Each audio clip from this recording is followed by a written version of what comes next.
The knock came at midnight. Warren stood frozen, staring at Cassandra Hunt, the billionaire CEO who'd watched him for months through her glass office walls, then worked him to collapse for 6 brutal weeks. Her Louboutins were gone. Perfect composure, shattered. Behind him, 7-year-old Leo burned with fever. Warren's own hands shook from exhaustion. But the woman at his door wasn't the ice queen from the boardroom. Her fingers trembled. Her voice cracked. And the way she looked at him like she'd been carrying something unbearable and finally broke. A woman who never showed weakness was standing in his doorway at midnight, undone. What truth could be so devastating that it brought the city's most powerful CEO to a struggling single father's door in the dead of night? The answer would shatter everything Warren thought he understood. 6 weeks earlier, Warren had been a different man. Not happy, perhaps, but steady. He'd wake at 5:30 every morning in the small apartment he shared with Leo, make breakfast while his son still slept, pack lunches with notes tucked inside. The ritual had become sacred after Leo's mother left 3 years ago, vanishing into a life that had no room for a child or the man who loved him more than breathing. Warren worked as a senior analyst at Hunt Industries, a job that paid enough to keep them afloat but never quite enough to stop worrying. Still, he made it work. He always made it work. The office building rose 40 stories above the city, all glass and steel, a monument to Cassandra Hunt's empire. Warren's cubicle sat on the 23rd floor, anonymous among hundreds, but he'd carved out a small space of warmth there.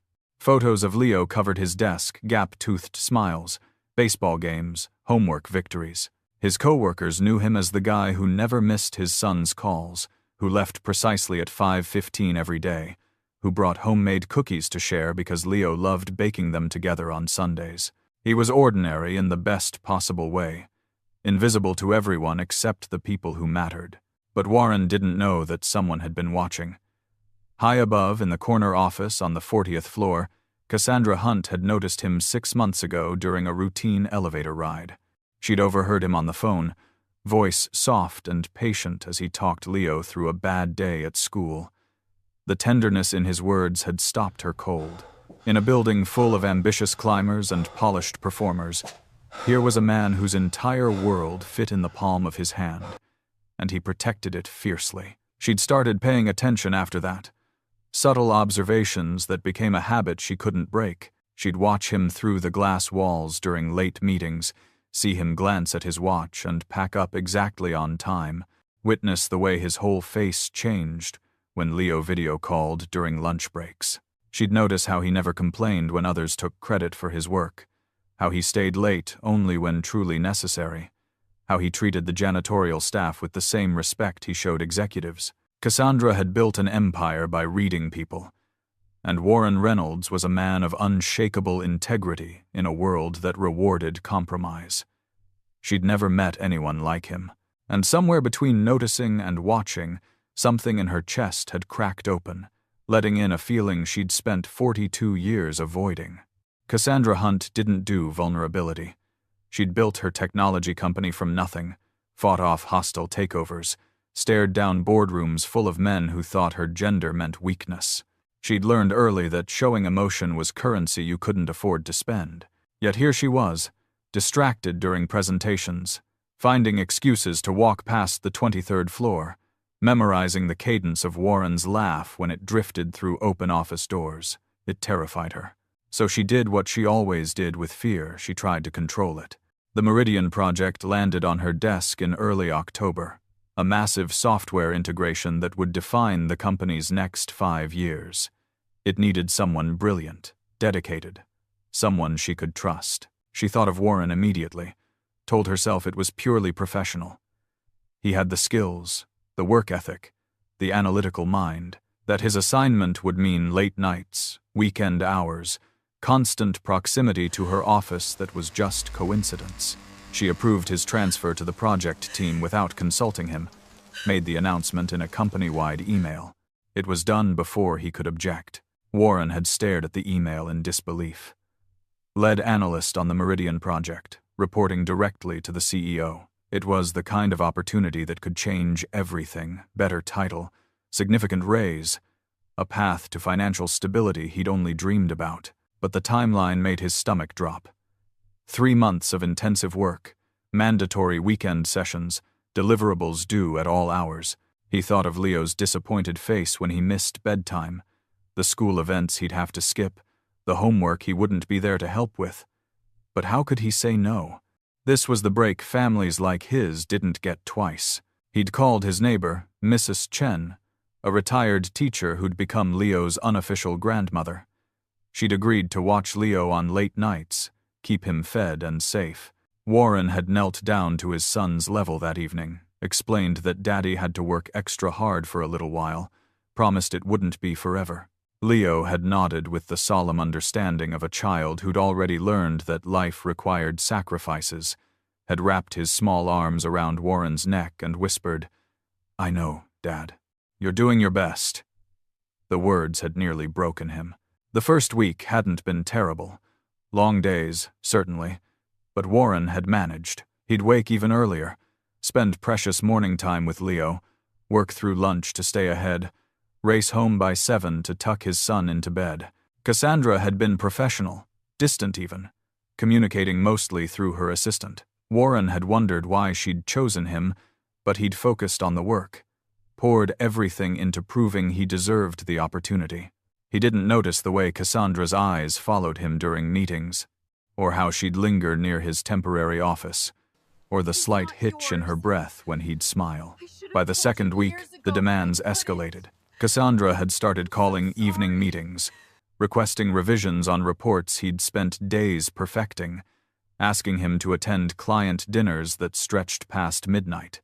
She'd tell herself it was necessary, that the project required this level of involvement. But late at night, alone in her penthouse, she'd admit the truth. She'd engineered opportunities to see him, to hear his voice, to exist in the same space. She was being cruel in her desperation, and she hated herself for it. Yet she couldn't stop. Warren had started missing bedtime, then dinner, then breakfast. He'd come home to find Leo already asleep, Mrs. Chen waiting with sympathetic eyes and reports of a little boy who'd asked when Daddy was coming home. He'd stand in Leo's doorway, watching his son's chest rise and fall, feeling pieces of himself crumble. The photos on his temporary desk became painful reminders of what he was losing. He'd stare at them during rare breaks, wondering how something that was supposed to help his son was stealing him away instead. The third week, Leo had stopped asking when Warren would be home. That hurt worse than the questions. His son had grown quieter, more withdrawn, adapting to absence the way children do when they have no choice. Warren had tried to compensate with longer phone calls, video chats during lunch, but pixelated smiles couldn't replace presence. He'd see other analysts leave at reasonable hours, watch them pack up and head to families, and wonder why his assignment was so uniquely demanding. He never suspected the truth. Cassandra had watched Warren deteriorate from her glass office, seen the exhaustion settle into his bones, noticed how his suits hung looser each week. She'd see him slumped over his desk at 2 a.m, see him jolt awake from microsleeps during meetings, see the pain flash across his face every time his phone rang and Leo's name appeared. She'd wanted to stop, to confess, to send him home. But addiction doesn't respond to reason, and she'd become addicted to his nearness, his voice, the fantasy that these stolen hours meant something. She'd learned things about him in those late nights. How he took his coffee black because he'd grown up too poor to waste money on cream and sugar. How he'd dropped out of college when his girlfriend got pregnant because supporting his child mattered more than a degree. How he'd taught himself programming through library books and free online courses, clawed his way into a career through sheer determination. How he'd never once complained about the hand life dealt him, just kept playing with quiet dignity. Each detail made her fall harder, made the cruelty of what she was doing more unbearable. The fourth week, Warren had started making mistakes. Small things at first, typos in reports, missed decimal points in calculations, then bigger errors that required entire presentations to be redone. Cassandra had been sharp with him, demanding perfection while knowing she'd pushed him past the point where perfection was possible. She'd see him flinch at her criticism, watch his shoulders curl inward, and want to scream that she didn't mean it, that she was destroying the thing she treasured most. But the words wouldn't come. She'd built her walls too high to climb down. During video calls with Leo, Warren had perfected the art of pretending. He'd smile wide, ask about school with forced enthusiasm, promise weekend adventures he knew he couldn't deliver. Leo would smile back, a mirror of his father's performance, both of them pretending they were okay. Mrs. Chen would shake her head in the background, knowing better. After the calls, Warren would lock himself in the bathroom and press his palms against his eyes until the urge to break down passed. He'd tell himself it was temporary, that the sacrifice would be worth it. He'd stopped believing his own lies. Cassandra had started finding excuses to walk past his workspace. Late at night, when the building was nearly empty, she'd see him hunched over spreadsheets, blue light washing out his features, and her heart would physically ache. She'd imagine crossing the distance, putting her hand on his shoulder, telling him to go home. But fear paralyzed her. Fear that he'd see through her professional excuses to the desperate longing underneath. Fear that he'd be disgusted by what she'd done. Fear that the kindness she'd fallen in love with would curdle into contempt. So she'd turn away, return to her office, and send another urgent email that would keep him there longer. One night during the 5th week, she'd stayed late deliberately, working in her office while Warren remained several floors below. Around 11, she'd gone down to the break room for coffee, timing it so she might see him. He'd been there, standing by the window, phone pressed to his ear. She'd heard his voice crack as he spoke. "I know, buddy. I'm sorry I missed your game. I promise I'll be at the next one." A pause, and then the words that shattered her. "I love you more than anything in the whole world. Leo, don't ever forget that, okay? Even when I'm not there."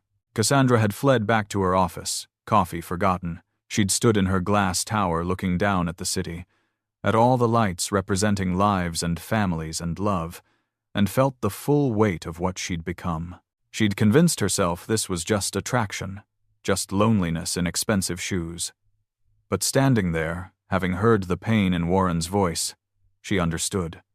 She loved him, loved his integrity, his devotion, his gentle strength, and she'd systematically destroyed him to keep him close. The realization brought her to her knees on the polished marble floor. She'd tried to pull back after that, sent fewer late-night emails, approved his work faster, looked for ways to ease the burden. But the project had its own momentum now, deadlines she'd set in motion, commitments that couldn't be undone without explanation. Warren had interpreted her distance as disappointment, had worked even harder to prove himself, trapping them both in a cycle of misery. Cassandra had watched him spiral and felt utterly powerless, paralyzed by the mess she'd created. The 6th week, everything fell apart. It started Monday when Leo called Warren during an executive meeting. Warren had stepped out to answer, his son's voice small and scared on the line. A kid at school had pushed him, called him names because his dad never showed up to anything. Leo hadn't cried, just recited the facts with the flatness of a child learning to protect himself from disappointment. Warren had returned to the meeting with shaking hands, Cassandra's presentation washing over him like white noise. That night, he'd worked until dawn, unable to face going home to the evidence of his failures. By Wednesday, Warren hadn't slept more than 10 hours all week. He'd been surviving on coffee and adrenaline, his body moving through motions while his mind grew increasingly foggy. During a presentation to investors, he'd mixed up critical figures, stammered through explanations, watched Cassandra's face tighten with what he assumed was anger. She'd dismissed him curtly, finished the presentation herself. He'd sat in his office afterward, staring at his hands, wondering when he'd become this hollow version of himself. Thursday evening, Mrs. Chen had called. Leo had a fever.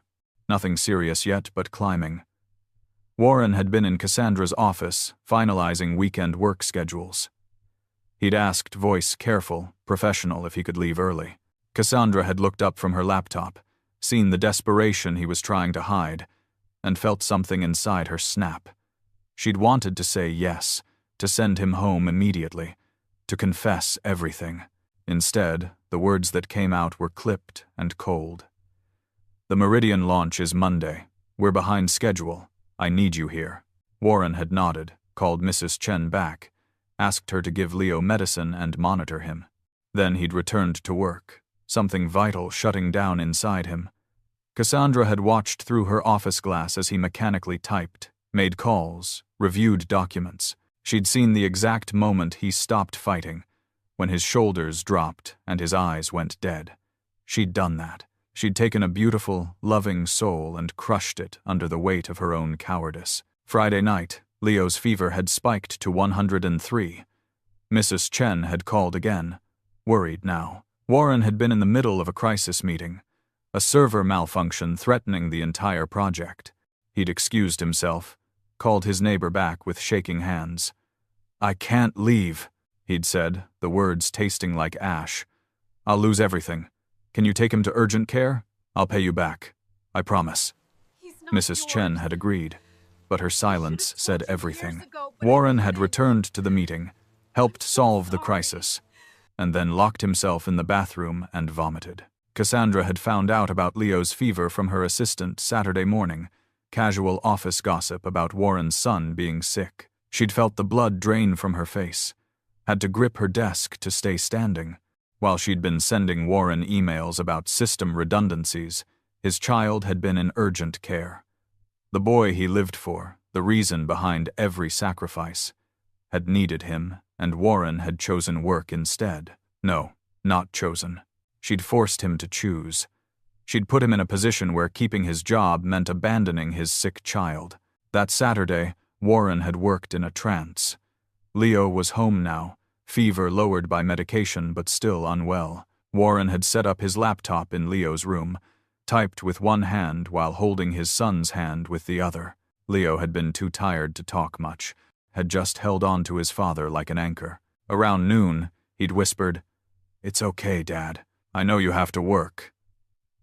The acceptance in his voice, the resignation of a 7-year-old who'd learned that work came first. Warren had felt something fundamental break inside him. Sunday evening, as Warren prepared for another late night, Leo's fever had returned with a vengeance. 104 degrees, his small body shaking with chills. Mrs. Chen was out of town for a family emergency. Warren had called every backup sitter, found no one available on such short notice. He'd emailed Cassandra, explained the situation, asked if they could postpone the Monday morning launch review. Her response had been immediate and devastating. "The board is expecting results. Find coverage or bring him to the office. We launch on schedule." Warren had stood in Leo's bedroom, looking down at his feverish son, and felt the last pieces of himself shatter. He couldn't bring a sick child to the office. He couldn't leave him alone. But he couldn't lose this job, couldn't throw away 6 weeks of sacrifice, couldn't explain to Leo that they might lose everything because Daddy had to stay home. He'd been trapped in an impossible choice, and for the first time in 7 years of single parenthood, Warren had no idea what to do. He'd given Leo fever medicine, waited until it brought the temperature down slightly, then made a decision that would haunt him. He'd tucked Leo into bed, left water and medicine on the nightstand, set alarms on his son's tablet to remind him when to take more. He'd written detailed instructions, emergency numbers, told Leo to call immediately if anything changed. Then he'd kissed his son's burning forehead, whispered a broken apology, and left for the office. The drive had been agony. Every red light, every mile away from Leo, felt like a betrayal. Warren had called his neighbors, begged them to check on Leo every 30 minutes. He'd set up a video feed from his tablet so he could watch his son sleep. At the office, he'd worked with mechanical precision while his phone sat in front of him, volume at maximum, waiting for the call that would tell him he'd made a terrible mistake. The presentation materials blurred together, meaningless symbols on a screen while his 7-year-old lay sick and alone.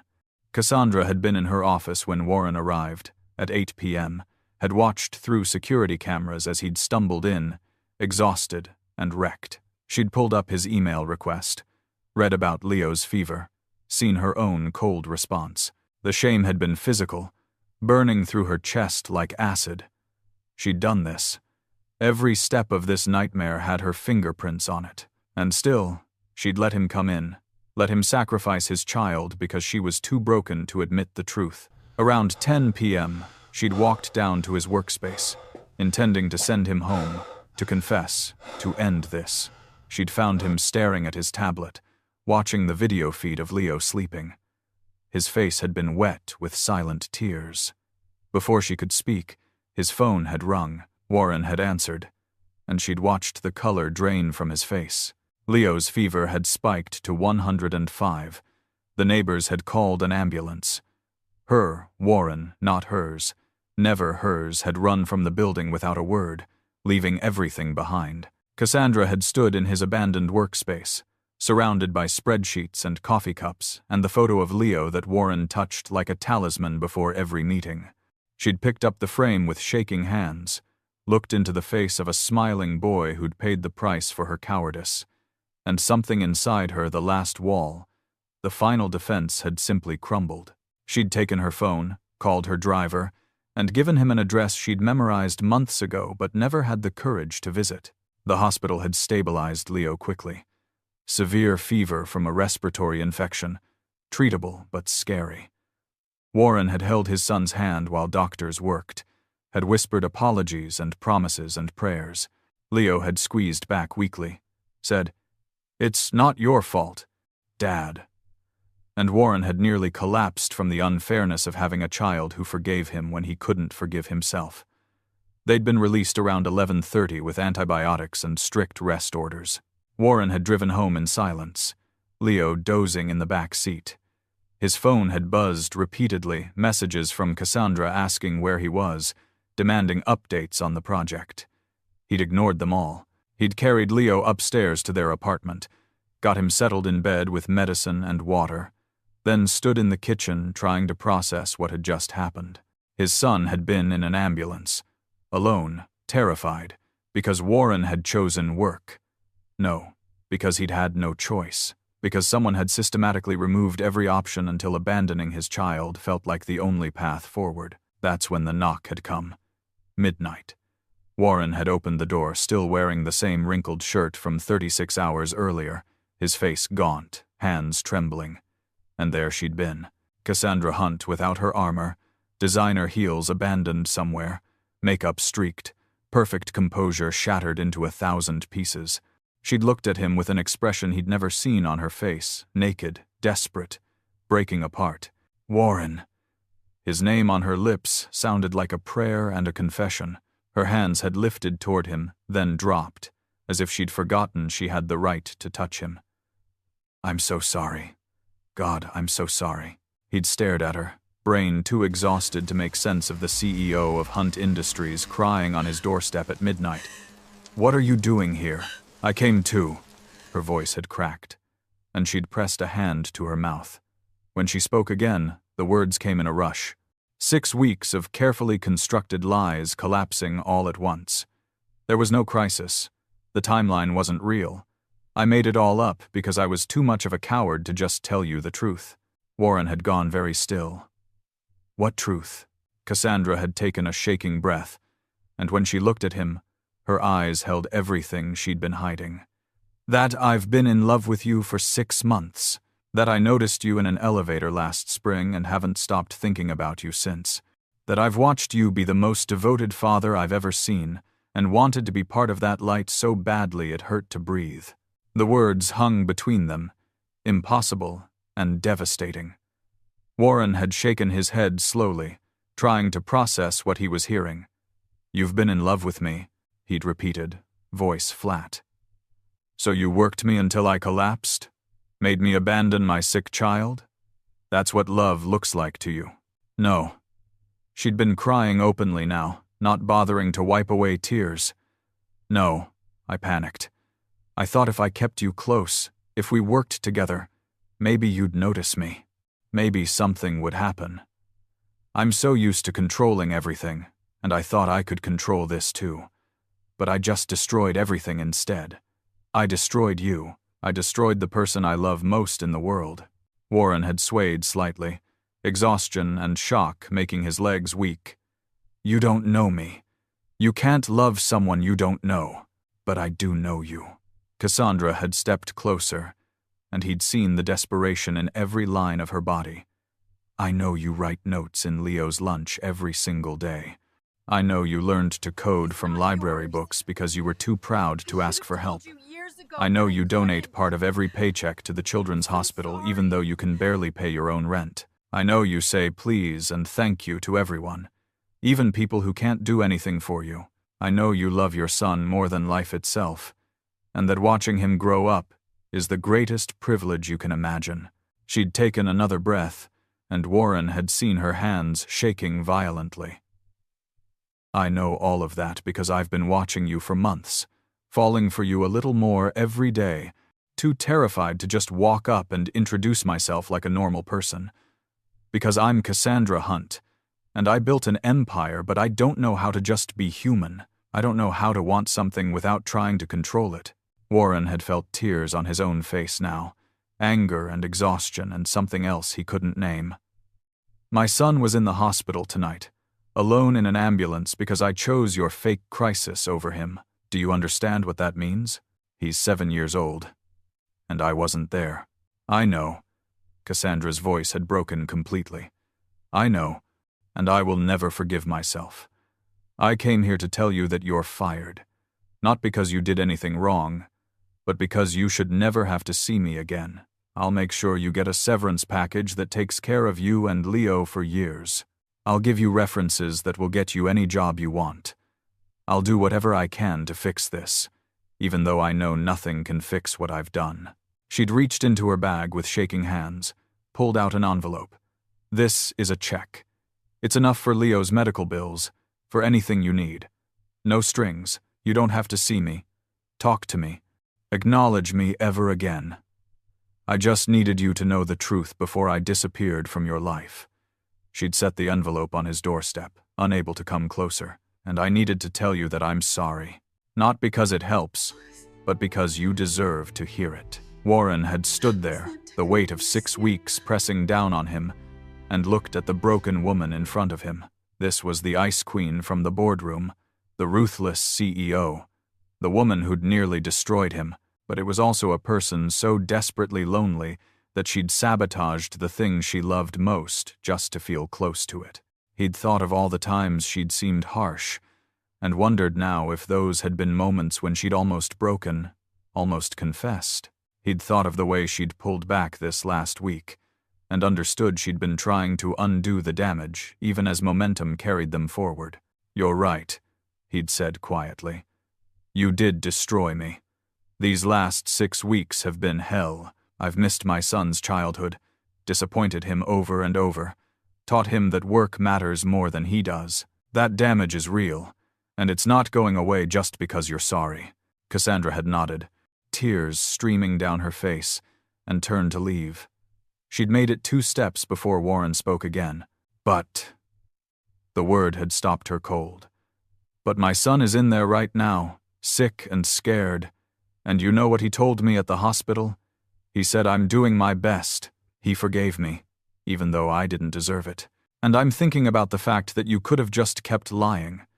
You could have let me think all of this was necessary, protected yourself, and I never would have known.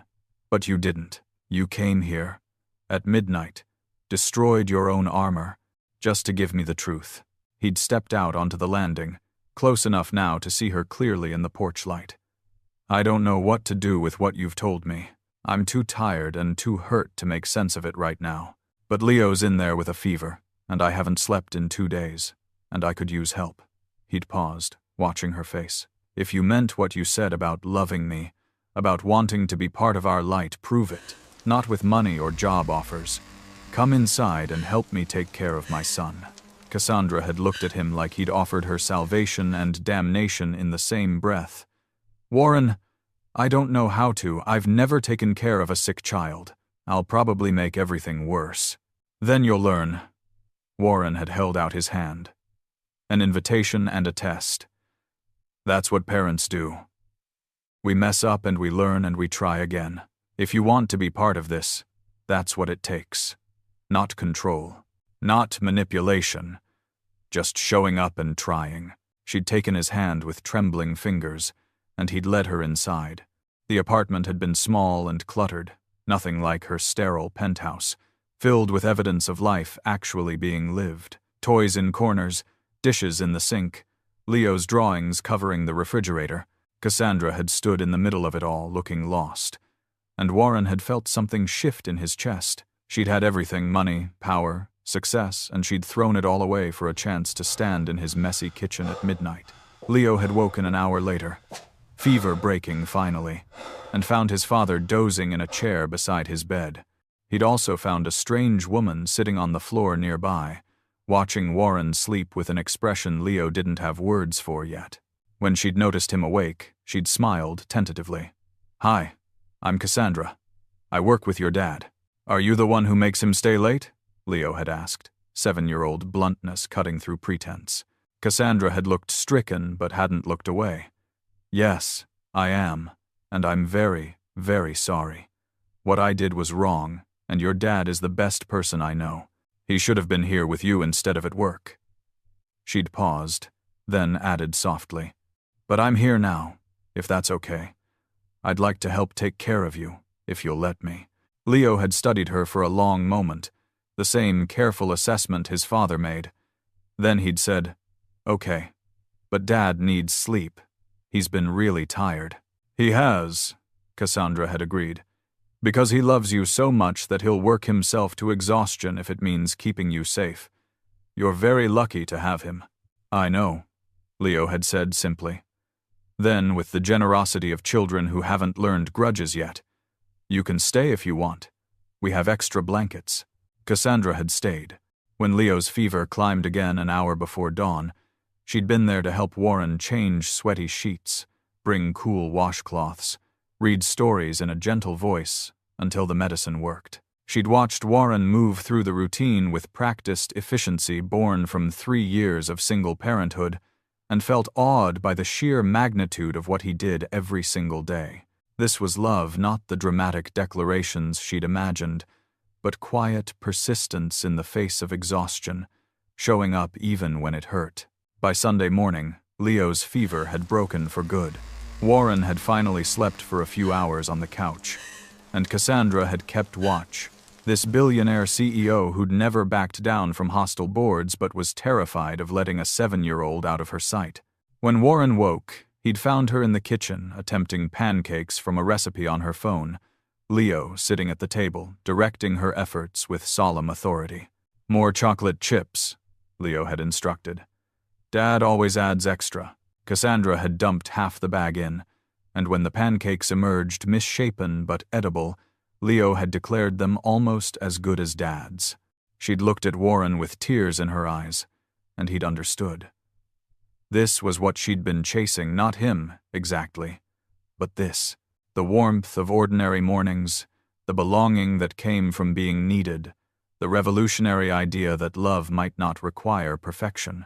Over the next few days, Cassandra had called in sick to work for the first time in 15 years. She'd stayed, helping with medicine schedules and grocery runs, learning to navigate the chaos of life with a small child. Warren had watched her stumble through tasks that were second nature to him, had seen her frustration when Leo preferred his father's way of doing things, had witnessed her determination to keep trying anyway.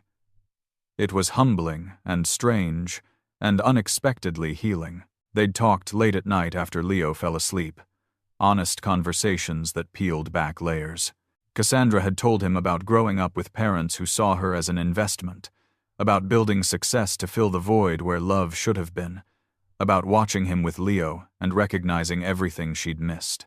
Warren had shared what it was like being abandoned by Leo's mother, the terror of single parenthood, the constant guilt of never being enough. They'd found common ground in loneliness, in the ways they'd both been protecting wounded hearts. "I don't forgive you yet," Warren had said one night, voice gentle but firm. "What you did hurt too much for that, but I'm starting to understand why you did it, and I think maybe you understand now why it was wrong." "I do," Cassandra had whispered. "I thought I could control my way into belonging, but belonging isn't something you control. It's something you're given, if you're lucky, if you prove you're worthy of the gift." "So prove it," Warren had said. "Not for me. For Leo. Show him that adults can admit mistakes and change. Show him that people are worth taking risks for. Be the person you saw in me, someone who shows up even when it's hard.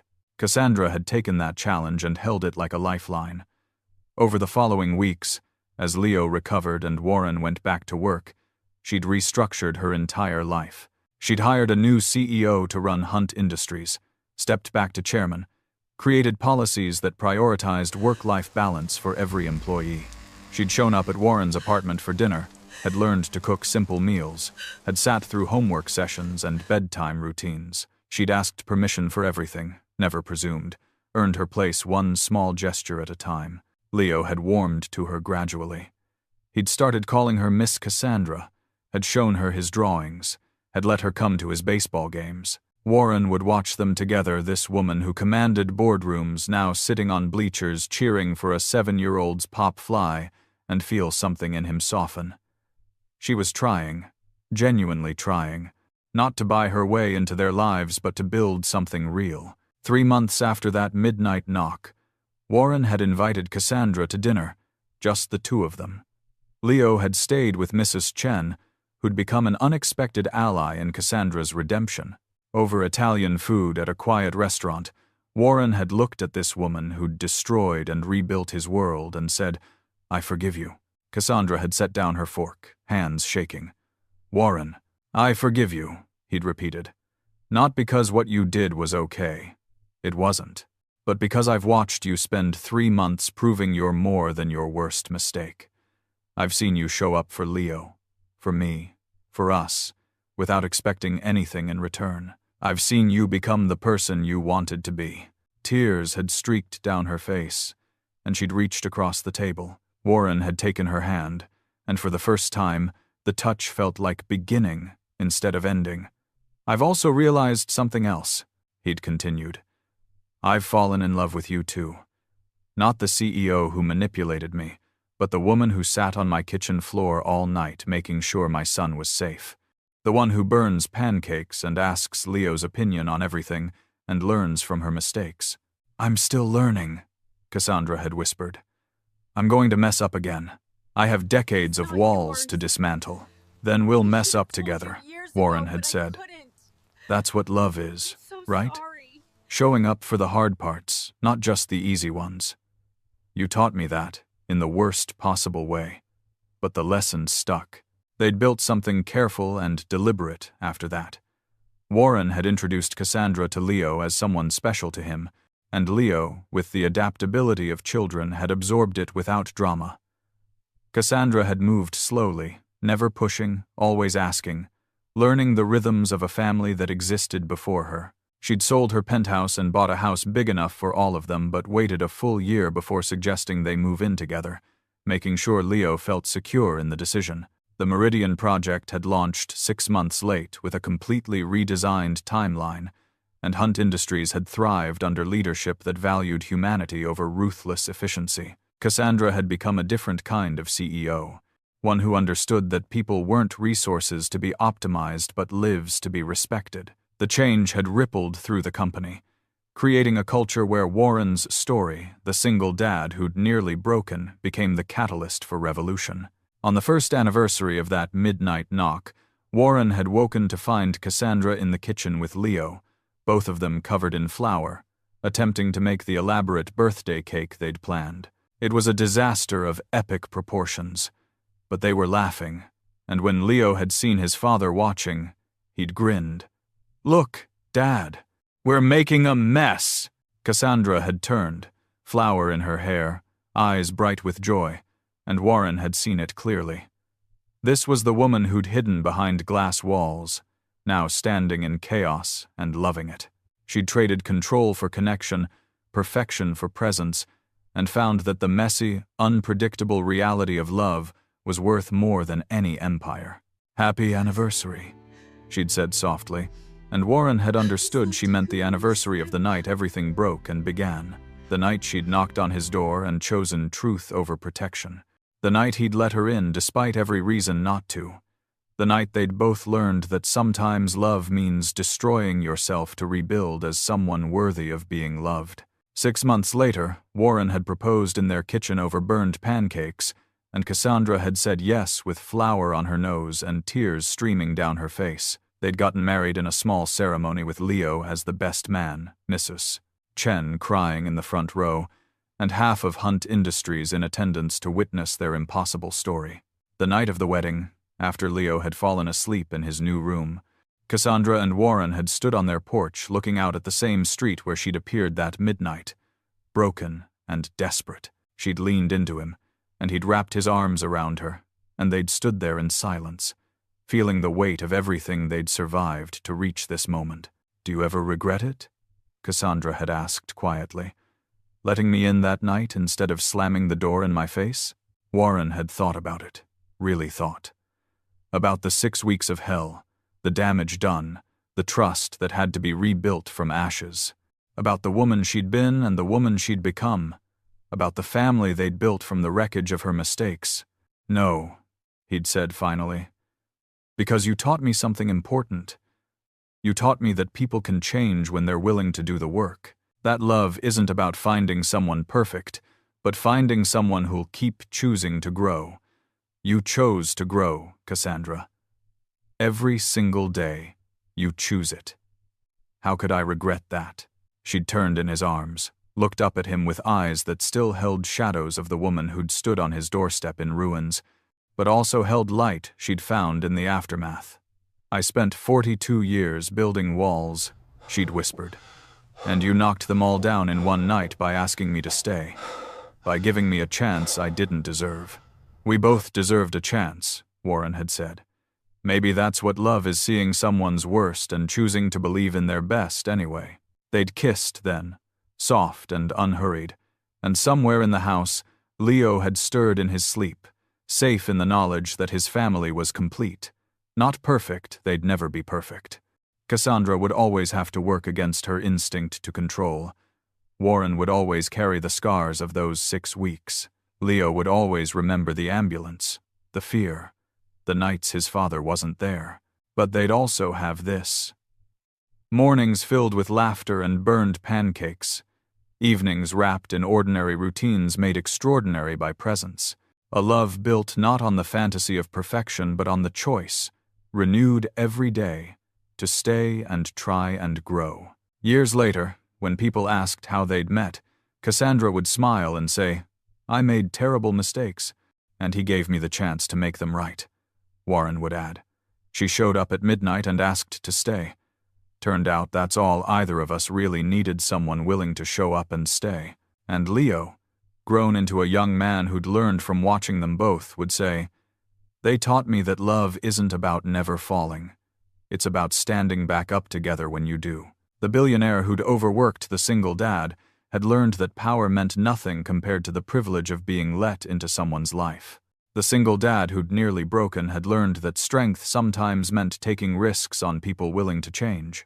And the 7-year-old boy who'd forgiven them both had learned the most important lesson of all, that families could be built from the ruins of mistakes, stronger for having been broken and mended. On their front porch, in the house they'd filled with love and chaos and second chances, Cassandra and Warren held each other and watched the stars, knowing that the best things in life aren't controlled or commanded or conquered. They're given freely by people brave enough to be vulnerable, and received by people brave enough to believe. They'd both been brave when it mattered most, and that had made all the difference.